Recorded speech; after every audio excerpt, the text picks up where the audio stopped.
en ce moment, je suis tellement calme et en paix, tu sais. Et en ce moment, je suis très calme, tu vois. C'est ce que je ressens vraiment, tu sais. Détails exclusifs sur la mort d'une fillette de 3 ans, victime selon la police. Il y a beaucoup de choses à faire pour devenir la personne que tu es censé devenir, pour être la meilleure version de toi-même, tu sais. Et l'une d'elles, c'est de laisser le passé derrière soi. La grande histoire que nous suivons ce soir est troublante. 3 membres d'une famille à San José ont été inculpés en lien avec la mort d'une fillette de 3 ans.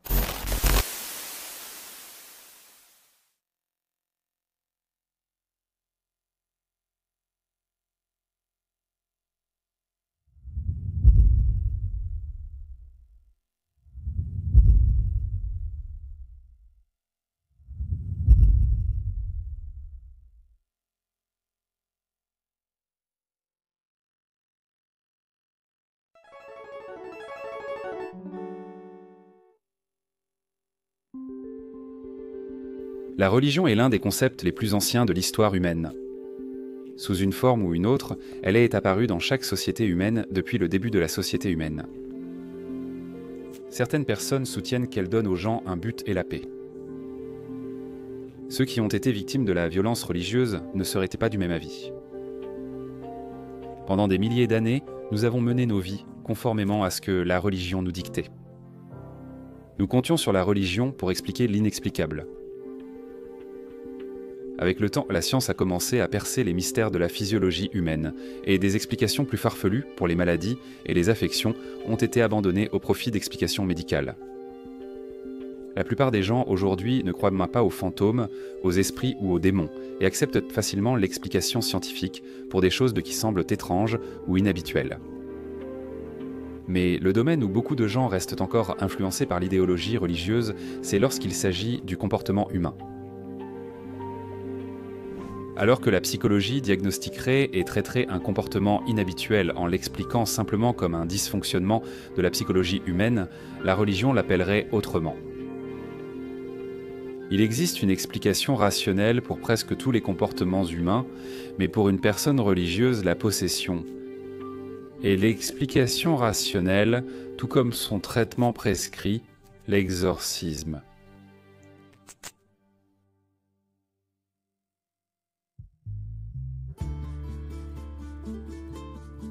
Claudia Hernandez, une jeune salvadorienne, vivait avec son compagnon à San José, en Californie.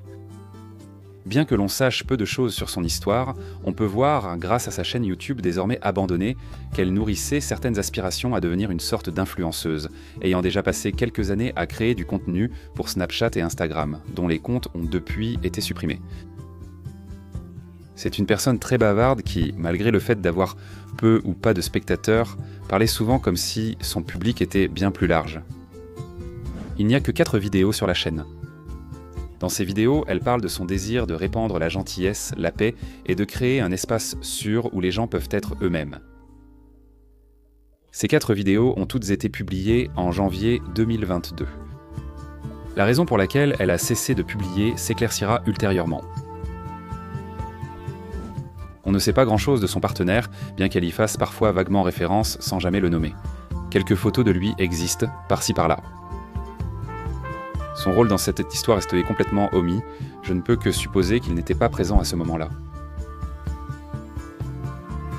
Sa famille est très croyante, et son père dirige sa propre église appelée Iglesia Apostols y Profetas, ce qui se traduit essentiellement par l'église des apôtres et des prophètes. Il y officie en tant que pasteur.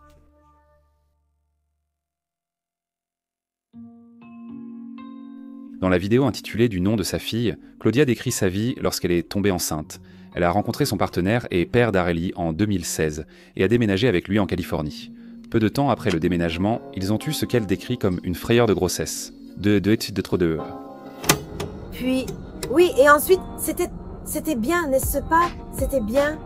Et puis j'ai cru que j'étais enceinte, tu sais. J'étais là, effrayée. Je me disais que j'étais enceinte, je pleurais. Je me disais, je suis enceinte, Je n'arrive pas à y croire. Genre, oh blablabla, tu vois. Et puis j'ai dit, oh, je lui ai dit ça. Je crois que, genre, je suis enceinte, tu sais, blablabla, peu importe. Le résultat était négatif. J'étais soulagée à ce moment-là. Ça se voit à sa façon de parler. Qu'elle ne se sentait pas prête à accepter la grossesse. Heureusement, le test s'est révélé négatif de toute façon, mais pour une raison quelconque, malgré ses réticences à devenir enceinte, ils ont quand même pris la décision à ce moment-là d'avoir un enfant. Tu voulais avoir un bébé? Et j'ai répondu, oui, donc... Nous avons décidé d'avoir un bébé. Pendant la grossesse, vers le 6e mois, elle a décidé de retourner vivre chez ses parents. Le père du bébé n'est pas parti avec elle au début, mais il a finalement cédé et l'a rejointe plus tard. Non, je ne suis pas retournée avant, je me trompe. Je me souviens que j'étais, je crois, à 6 ou 7 mois de grossesse quand je suis revenue ici, chez ma mère, oui. Après une longue période de travail, une petite fille est née en octobre. Claudia est étonnée d'apprendre que le bébé est calme et pleure rarement. À sa naissance, les infirmières ont même dû la stimuler pour qu'elle montre des signes de vie. Et elle ne pleurait pas, alors ils étaient là, alors ils l'ont bougée, puis elle a commencé à pleurer, mais ensuite elle s'est arrêtée. J'étais tellement surprise parce que mon bébé, elle ne pleurait jamais pour rien, sauf si elle avait faim, mais elle ne pleurait pas, elle était si calme. Depuis qu'elle était un nouveau-né jusqu'à ce qu'elle soit une petite fille de 3 ans. Vous pouvez voir qu'Arale est une enfant très amicale, heureuse et joueuse, une source de joie pour la famille. Tout semblait bien se passer pour la famille Hernandez.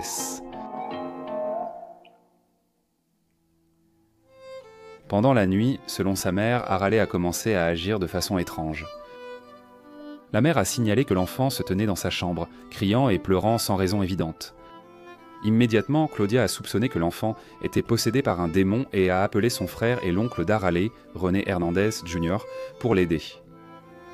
Selon la mère et l'oncle, ils n'ont pas pu empêcher l'enfant de crier et de pleurer malgré leurs prières répétées pour chasser le démon. Vers 6h30 du matin, après des heures de prière, ils ont décidé que la meilleure chose à faire serait d'emmener Aurélie chez des personnes ayant l'expertise et l'expérience nécessaires pour aider. Ils se sont donc rendus à l'église où leur père était pasteur. 13 heures plus tard, la police a été appelée à l'église suite à des informations sur le décès d'Aurélie Hernandez, 3 ans, pendant la nuit. Le corps a été envoyé au médecin légiste du comté pour examen. Le rapport a révélé qu'Aurélie avait été soumise à des niveaux extrêmes de violence, ce qui avait entraîné une liste horrible de blessures. L'enfant présentait des lacérations au visage et des blessures à la langue et à la bouche d'origine inconnue. Ecchymoses au cou et à la clavicule, indiquant une force excessive.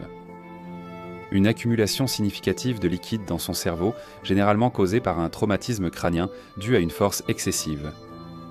Nombreuses blessures par contusion à la tête, au dos et au thorax. Elle souffrait d'hémorragies internes au cœur, à l'aorte, au pancréas et aux intestins grêles et gros.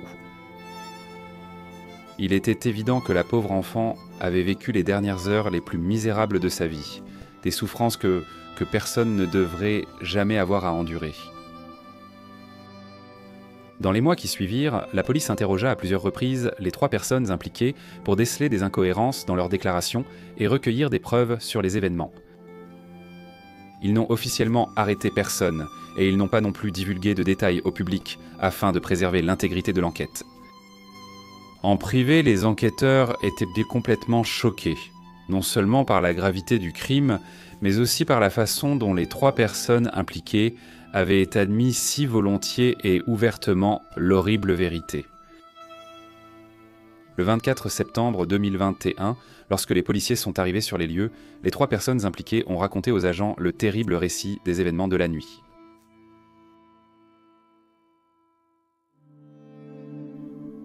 À 6h30 du matin, après avoir passé la nuit à prier pour sa fille possédée qui ne faisait que pleurer dans la nuit, la mère Claudia et l'oncle René Jr. ont emmené l'enfant à l'église de leur père.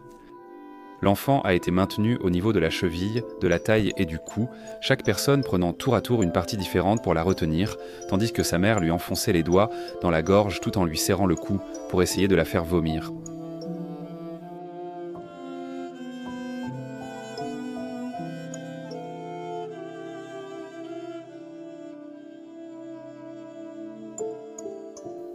Ils ont affirmé avoir répété cela jusqu'à ce que l'enfant vomisse un liquide clair ou violet, moment où Claudia s'est rendu compte que l'enfant était morte. Lors de son interrogatoire, l'oncle a raconté à peu près la même histoire. Dans sa première déclaration, il a affirmé avoir exercé une forte pression vers l'intérieur sur la poitrine et le dos de l'enfant pendant 10 minutes, les yeux fermés et en priant, sans chercher à le faire vomir. C'est après l'une de ces périodes de pression qu'il a cru que l'enfant était morte. Il a ensuite changé sa version, affirmant n'avoir jamais touché l'enfant et avoir tenté le bouche à bouche lorsqu'ils ont réalisé qu'elle était morte. Il a dit « Tu es con ?» C'était Ezon qui ne leur avait pas dit cela auparavant parce qu'il avait peur qu'ils ne le croient moins.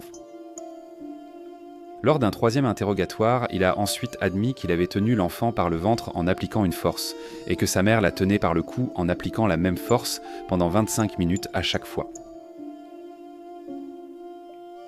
Lorsque le père de la mère, René Senior, a été interrogé, il a donné une version légèrement différente et il n'a pas vu les événements précédents car il n'est arrivé qu'au moment où la mère priait et pleurait en tenant l'enfant. Il s'est alors mis à prier également pour l'enfant. Il se rappelait que vers 16h30, l'enfant avait vomi et était décédé peu après. Interrogé sur d'éventuels soins de réanimation prodigués à l'enfant, il a répondu par la négative. Personne n'a essayé de ranimer la fillette. Personne n'a vérifié les signes vitaux. 3 heures après, il a déplacé le corps de l'enfant mort dans une autre zone de l'église. Lors de son deuxième interrogatoire, son récit a changé. Il a déclaré qu'à son arrivée, la mère lui avait dit que la fillette était possédée. Ils ont alors convenu d'organiser des séances de prière. Pour chasser le démon, ces séances de prière exigeaient qu'il tienne l'enfant très fermement autour du torse parce qu'elle se débattait. Après 1h30 de prière, durant laquelle une enfant effrayée a été maintenue de force au sol, privée de nourriture et d'eau, et à qui on a à plusieurs reprises enfoncé des doigts dans la gorge tout en l'étranglant, elle s'est ensuite endormie. À un moment donné, une deuxième séance de prière a commencé, le grand-père affirmant que l'enfant avait une force inhabituelle, ce qui a nécessité qu'il la tienne encore plus fermement, tout comme l'oncle et la mère. Après un temps indéterminé de pression brutale appliquée sur plusieurs parties de son corps, Ourli a vomi. Le grand-père a dit qu'il était sorti pour passer un appel et qu'à son retour, la fillette était morte. Il a répété n'avoir effectué aucune mesure de réanimation. D'après toutes les versions des faits, une fillette de 3 ans a été étranglée, battue et a subi des violences pétantes brutales sur plusieurs parties de son corps par 3 personnes en qui elle aurait dû pouvoir avoir le plus confiance sur cette planète.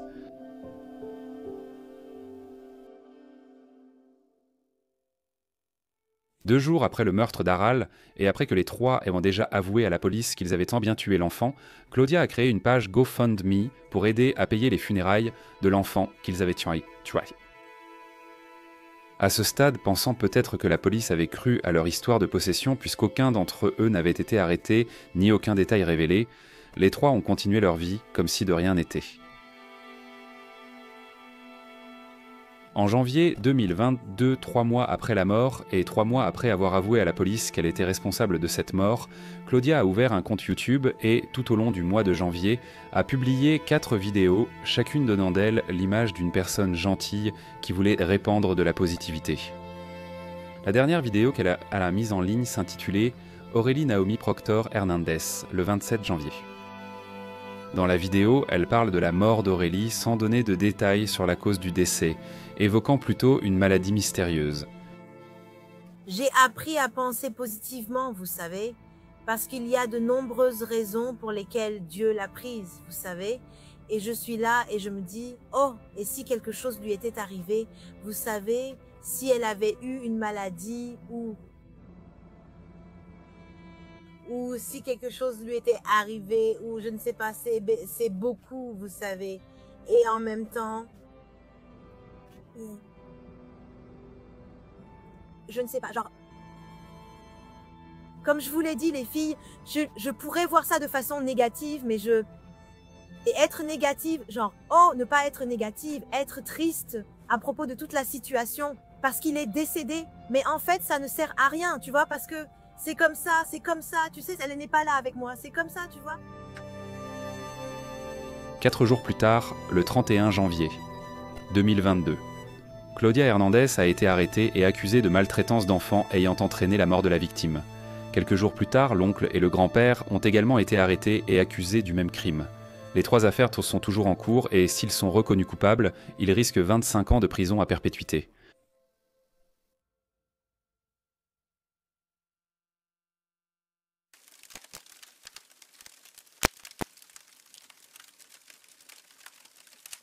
Bonjour et bienvenue dans la section de discussion de cette affaire en particulier. Il n'y a donc aucun mystère à élucider, c'est vraiment juste mes réflexions personnelles sur cette affaire en général. Il est assez clair comment tout s'est déroulé, donc je n'ai pas grand-chose à dire à ce sujet, mais j'ai quelques commentaires personnels à propos de cette histoire en général, et vous savez, cela n'est que mon avis personnel. Donc tout d'abord, je veux parler de leur histoire de possession parce que je pense que c'est une pure invention, je ne pense pas que ce soit vrai, je ne pense pas qu'ils y croient vraiment et je pense que c'est juste quelque chose qu'ils ont inventé pour réduire leur culpabilité. Si on part du principe que quelqu'un croit à la possession, aux démons et à la possession démoniaque, pourquoi ?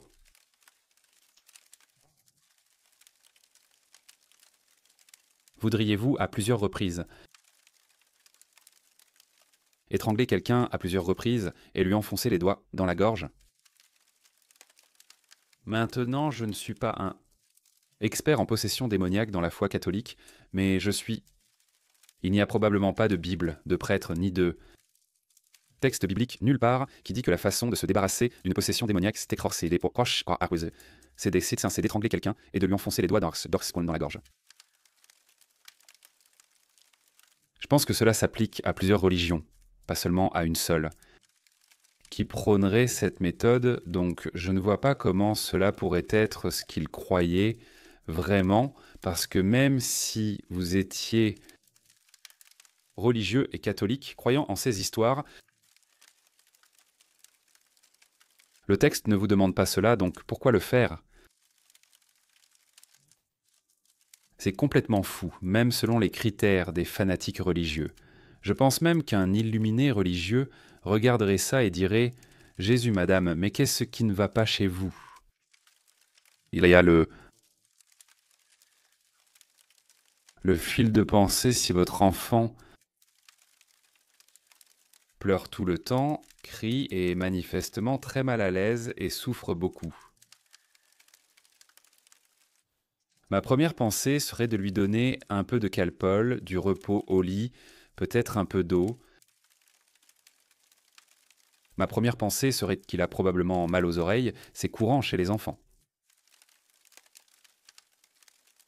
Je lui donnerais du Calpol pour soigner son mal d'oreille et l'enverrai dormir.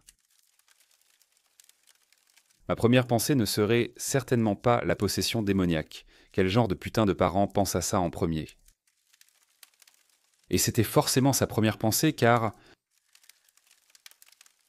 si ça avait été une pensée venue plus tard, elle serait d'abord allée à l'hôpital ou chez un médecin ou chez un psychologue. Mais elle n'a rien fait de tout ça. Elle est allée à l'église en premier.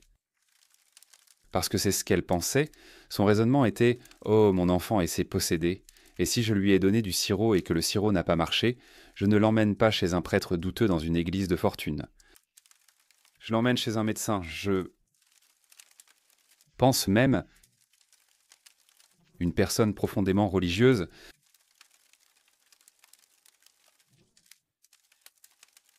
ne penserait pas tout de suite à une possession démoniaque. Ils envisageraient d'abord les autres options plus normales.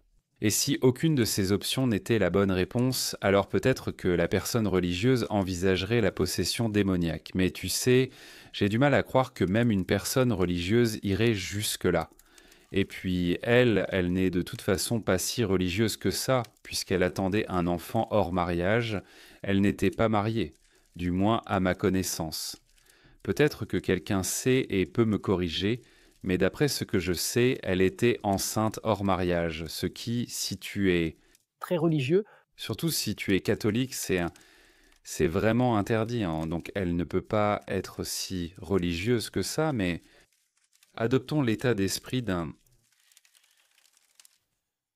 personne complètement dérangée mentalement et supposons que l'enfant souffre de possession démoniaque. Le remède contre la possession démoniaque est de vomir. Pourquoi choisirais-tu la voie la plus violente et agressive pour arriver à ce remède? Pourquoi ne pas aller à la pharmacie du coin? Va à la pharmacie, prends-toi de l'IPK. Tu sais, comme je ne sais pas exactement ce qu'est l'IPK, mais ça te rend malade, tu vois, et tu peux forcer quelqu'un à être malade avec de l'IPK. Même si tu ne peux pas, si tu avales un demi-litre d'eau salée, ça te rendra malade. Je ne suis pas en train de dire de faire ça à un enfant. Si tu as un enfant et qu'il doit vomir, va s'il te plaît à la pharmacie et prends quelque chose pour le faire vomir ou emmène-le à l'hôpital. Ne lui donne pas un demi-litre d'eau salée, mais... Nous adoptons le point de vue d'une personne gravement dérangée mentalement. Même ça? C'est mieux que d'étrangler son enfant à mort et de lui enfoncer les doigts dans la gorge. Vous savez, et enfoncer mes doigts dans la gorge d'un enfant de 3 ans n'est vraiment pas quelque chose que j'envisagerais. En réalité, je n'envisagerais cela pour personne, peu importe l'âge. Je me poserais même la question avant de le faire à un putain d'adulte. Je pense que la raison, toutes ces options de bon sens ont été complètement ignorées, c'est parce que l'histoire est bidon. Ils ne croient pas ne croient pas vraiment à la possession. Ils ne répondent pas vraiment que la fille a été possédée. Ce sont juste des gens trop dérangés qui font des trucs tordus et qui essaient ensuite d'atténuer leur responsabilité et leur culpabilité. Encore une fois, ce n'est que mon avis, mais je ne pense pas qu'ils croyaient vraiment que l'enfant était possédé. Parce que si c'était le cas, pourquoi n'auraient-ils pas suivi ce que leur foi leur dit de faire ? Comme toute personne religieuse ou tout texte religieux, ils ont un protocole à suivre, je suppose, et je suis presque sûr, je suis absolument certain, même si je n'ai jamais lu tous les textes religieux, mais je ne pense pas qu'il existe un seul texte religieux au monde qui préconiserait d'étrangler un enfant et de lui enfoncer les doigts dans la gorge pour le faire vomir. Il n'y a même pas de texte religieux qui dit que vomir est un remède. Pour la possession, le fait que personne sauf une seule personne, selon au moins 2 témoignages, a même essayé de ranimer la fille ou de vérifier ses signes vitaux, je ne sais pas si c'est différent pour vous, mais si c'est mon enfant et que je suis fou, que je l'ai étranglé et que j'ai enfoncé mes doigts dans sa gorge au point qu'il a arrêté de respirer, ma priorité est de faire respirer cet enfant à nouveau. Je commence les compressions et la réanimation, puis j'appelle une ambulance. Et tu sais ce qu'ils ont fait? Ils ont juste laissé leur corps sans vie là pendant 2 heures, puis ils l'ont déplacé ailleurs et ensuite ils ont appelé les autorités. Ils n'ont même pas essayé de la réanimer parce qu'ils n'avaient aucun intérêt à ce qu'elle reste en vie. Et c'est ça qui rend la chose si scandaleuse. Qui pourrait faire ça à un enfant de 3 ans pendant que je faisais des recherches sur cette histoire? J'ai découvert que l'église où Aurélie est morte, cette même église, et qu'à peu près à cette époque, elle a en fait été perquisitionnée et enquêtée par la police locale dans une affaire d'enlèvement où l'un des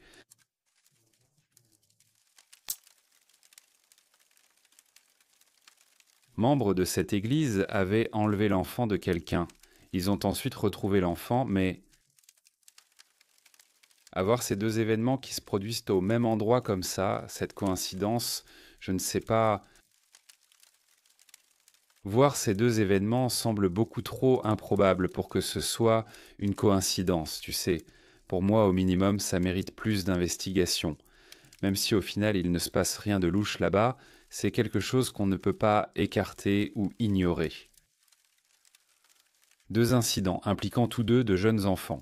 La petite Aurélie de 3 ans et le bébé de 3 mois qui a été enlevé au même endroit, je ne sais pas. Pour moi, c'est trop de coïncidences pour que ce soit un accident, et je ne suis pas vraiment du genre à croire aux théories du complot non plus. Tu sais, la plupart du temps, je les écarte ou je me dis que la réponse la plus probable est sûrement la bonne, c'est le rasoir d'Occam, non? Je pense que quand Tu as deux incidents similaires impliquant des enfants et les mêmes personnes au même endroit, ça en dit long sur leur caractère. Ce sont de mauvaises personnes. Ils ne donnent pas l'impression d'être des gens normaux. Ils ne donnent pas l'impression d'être des gens gentils, attentionnés et serviables.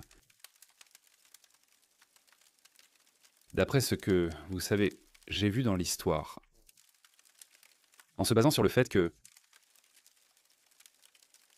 les choses qu'elle a dites, après avoir déjà admis ce qu'elle avait fait, enfin, qui peut dire de telles choses? Comment peux-tu être aussi calme, détendue et heureuse alors que tu as tué ton propre enfant? Même si tu penses que c'était un accident et que tu ne voulais pas le faire, ce que je ne crois pas, mais admettons qu'il le croit, non. Tu ne serais pas si calme et heureux à ce propos. Et il pensait que c'était le bon choix.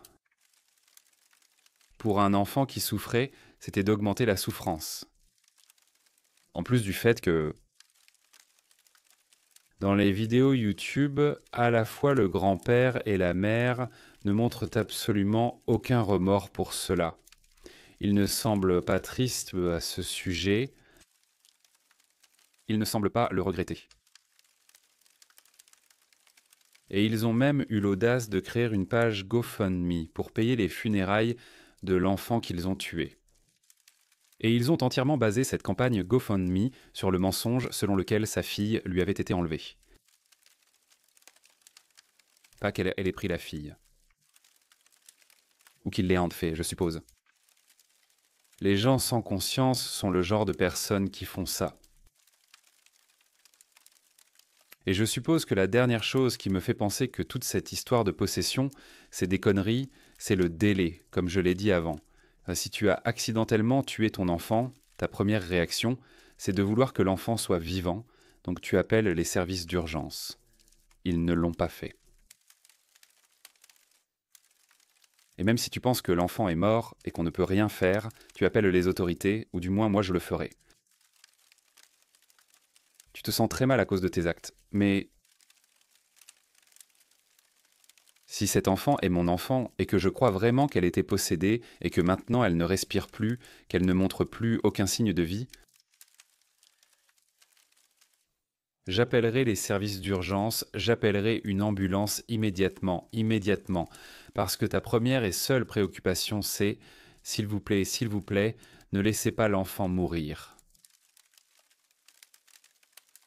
Ils ne l'ont pas faite. Au lieu de ça, ils sont restés assis à bavarder pendant 2 heures, et ils n'ont même pas essayé de faire un massage cardiaque. Aucun d'entre eux, pas une seule personne, quand on leur a posé la question « Avez-vous effectué une mesure substantielle lors de leurs premiers entretiens ?», ils ont tous répondu « Non ». La grand-mère, le grand-père et la mère sont restés sur cette version, sans jamais la changer. L'oncle a changé sa version plus tard, je suppose que son avocat lui a dit que ça sonnait vraiment affreux.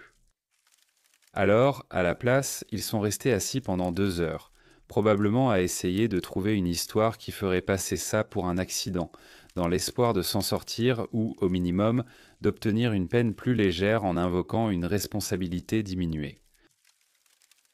Ils étaient plus concentrés. Ils sont plus concentrés sur l'histoire que sur la vie de cette pauvre fille quand tu donnes une priorité moindre à la vie de l'enfant, tu attends et tu réfléchis à comment arranger ton histoire. De toute façon, c'était vraiment une histoire horrible à étudier. Mais j'aimerais savoir ce que vous en pensez. Vous savez, qu'en pensez-vous? Pensez-vous que l'histoire démoniaque est des conneries? Pensez-vous qu'ils y croyaient vraiment et que dans leur esprit, c'est un véritable accident? Faites-le moi savoir dans les commentaires ci-dessous. Et je tiens à tous vous remercier d'avoir regardé la vidéo et d'avoir attendu si patiemment que j'en sorte une nouvelle. J'espère que les vidéos devraient reprendre un rythme régulier maintenant, même si je ne suis pas encore tout à fait revenu à la normale. Il devrait y avoir des vidéos plus fréquentes. Merci beaucoup de votre fidélité, je l'apprécie vraiment.